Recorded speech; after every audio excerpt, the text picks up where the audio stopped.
तो Devvrat sir math channel पर आपका स्वागत है।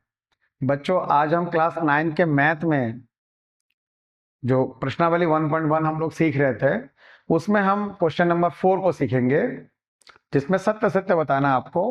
तो आइए फर्स्ट पार्ट को देखते हैं। क्या है इसमें? कह रहा है कि नीचे दिए गए कथन सत्य है या असत्य है, कारण के साथ अपने उत्तर दीजिए। तो सबसे पहला वाला है कि प्रत्येक प्राकृत संख्या एक पूर्ण संख्या होती है। तो सबसे पहले बच्चों, पूर्ण संख्या क्या होती है और प्राकृतिक संख्या क्या होती है, ये आपको समझना पड़ेगा। जिन बच्चों को ये पता नहीं है वो इसका सॉल्यूशन नहीं कर पाएंगे। हालांकि इसमें सत्य और असत्य एक ही शब्द लिखना है, या तो सत्य होगा या असत्य होगा, लेकिन आप इसको याद थोड़ा ना करेंगे कि आपने जो है सोच लिया कि पहला वाला क्वेश्चन सत्य है या असत्य, आंसर शीट से देख लिया आपने, नोट कर लिया, उसको टिक लगा दिया आपने। ऐसा नहीं है।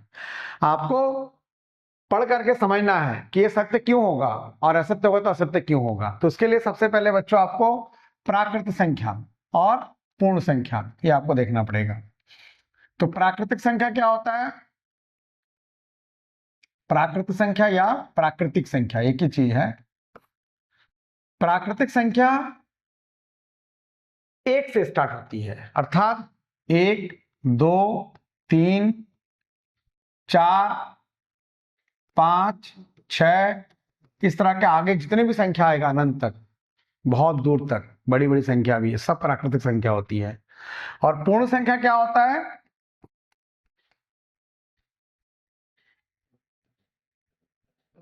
जीरो से स्टार्ट होती है। सेम ऐसी होगा लेकिन जीरो से स्टार्ट होती है। 0, 1, 2, 3, 4, 5, 6, आगे और भी चलता जाएगा।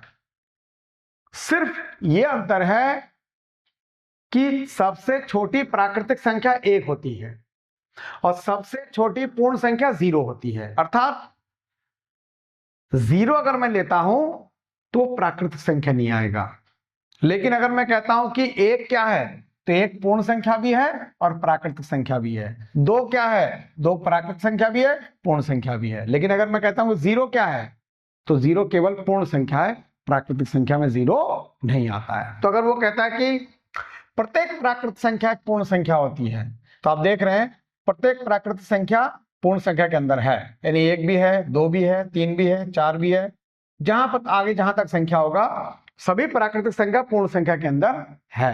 इसका मतलब ये बात आपका सही है। इसका आंसर क्या होगा? सत्य होगा। क्यों सत्य होगा? क्योंकि यहां पर नीचे लाइन लिखना चाहते लिखते हैं, क्योंकि प्रत्येक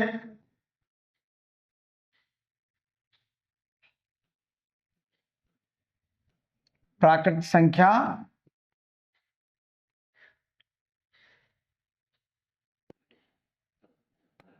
पूर्ण संख्या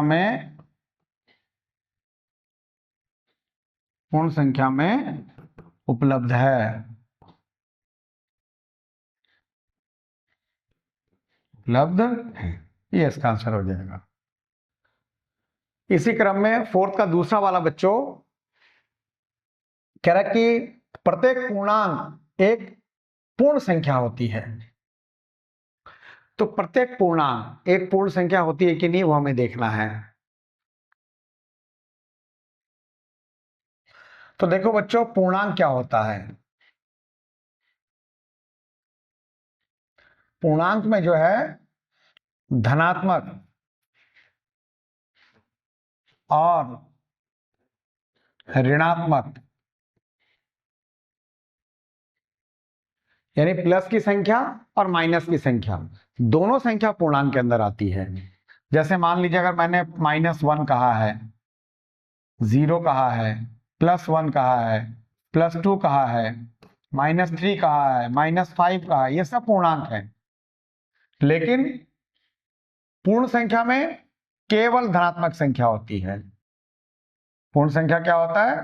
केवल 0, 1, 2, 3 ऐसे करके केवल धनात्मक संख्या होती है। तो कह रहा प्रत्येक पूर्णांक एक पूर्ण संख्या होती है, जिसका मतलब प्रत्येक पूर्णांक पूर्ण संख्या नहीं होती है। साफ साफ दिख रहा है, पूर्णांक में निगेटिव भी आता है और आपका पूर्ण संख्या में निगेटिव नहीं आता है। अर्थात ये बात असत्य है। ये बात क्या है? असत्य है। कारण में आप लिखना चाहते तो लिख सकते हैं कि पूर्ण संख्या 0 और उसके आगे की सभी धनात्मक संख्या होती है, जबकि पूर्णांक में धनात्मक ऋणात्मक दोनों आते हैं, इसलिए प्रत्येक पूर्णांक पूर्ण संख्या नहीं होता है, यह सत्य है। परिमेय संख्या, अभी आपको फर्स्ट क्वेश्चन में मैंने बताया था कि परिमेय संख्या जो केवल संख्या है, जैसे 3 हो गया, 4 हो गया, 5 हो गया, 3/2 हो गया, 5/6 हो गया, 11/25 हो गया, ये सब परिमेय संख्या होते हैं, यह दशमलव वाली संख्या।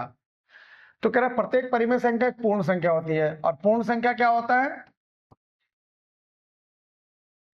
पूर्ण संख्या 0, 1, 2, 3, 4 ये संख्याएं होती हैं।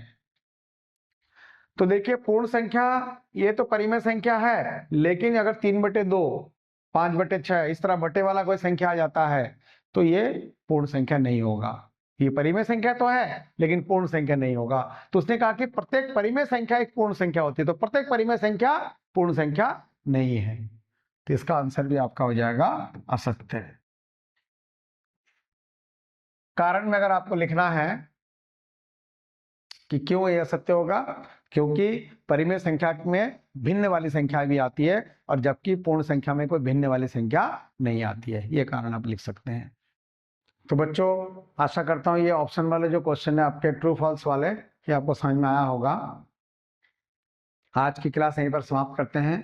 सभी बच्चे देवव्रत सर मैथ चैनल को सब्सक्राइब करें, जो बच्चे नए जुड़ रहे हैं वो सभी सब्सक्राइब करें ताकि आपको आगे के सारे क्लासेस या सारे क्वेश्चन लाइन से आपको मिलते रहे और आप घर बैठे इसकी तैयारी कर सकते हैं। Thank you.